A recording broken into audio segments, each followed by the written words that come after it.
هر شهری شامی مخصوص خودشو داره، ولی رودبار شهر زیتون ایران یه شامی متفاوت و خوشمزه داره که برای 24مین غذا از چالش گیلان و غذاهاش میخوام این شامی متفاوت رو بهتون یاد بدم و تنوع غذاییتون رو ببرم بالا. پس بریم برای آموزش این شامی رودباری متفاوت و خوشمزه. برو بریم. نصف وزن گوشت چرخ کرده به پیاز نیاز دارین. رندش میکنین، بعد 30% آبش رو میگیرین.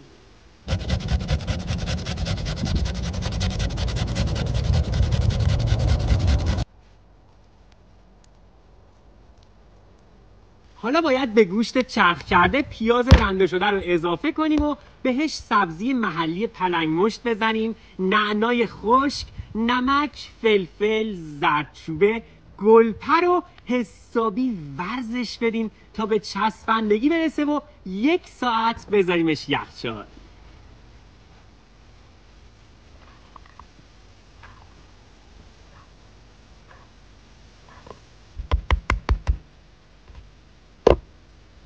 شامی رودباری باید اینجوری نازک باشه و اندازه کف دست من درش بیاریم.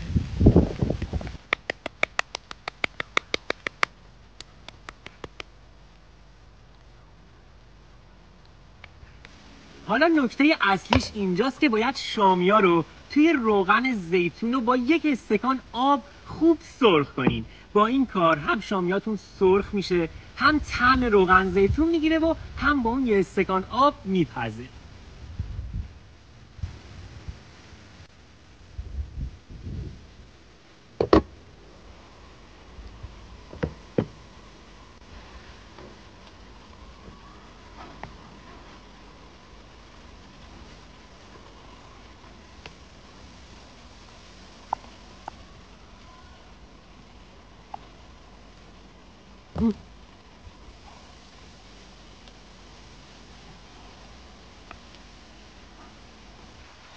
حالا برای درست کردن سس شامی رودباری باید گوجه ها رو رنده کنین، بعد توی هم روغن زیتونی که شامی ها رو تفت دادین گوجه رو یه مقدار تفت بدین تا آبش کشیده بشه. بعد بهش نمک، فلفل سیاه، زردچوبه و گلپر اضافه کنین، همون سبزی محلی پلنگ مشت و نعنای خشک رو هم بریزین توش و یه مقدار تفتشون بدین تا آب سس کشیده بشه و سس جا بیفته. حالا شامیایی که سرخ کردیم رو میچینیم توی سس تا یه چند دقیقه‌ای بمونه و این سس هم قشنگ به خوردش بره و شامی رودباری خوشمزه‌مون آماده خوردن بشه.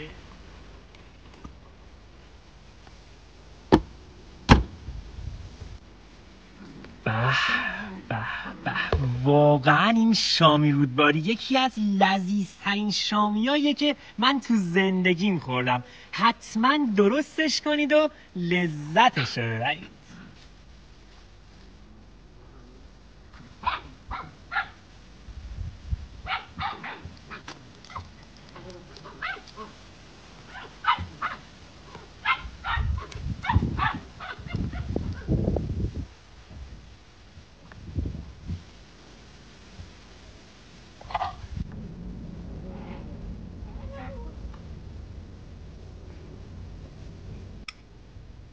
واقعا خوشمزه است. امیدوارم شما هم درستش کنید و در کنار عزیزانتون از خوردنش لذت ببرید و قد من خیلی دوستش داشته باشین.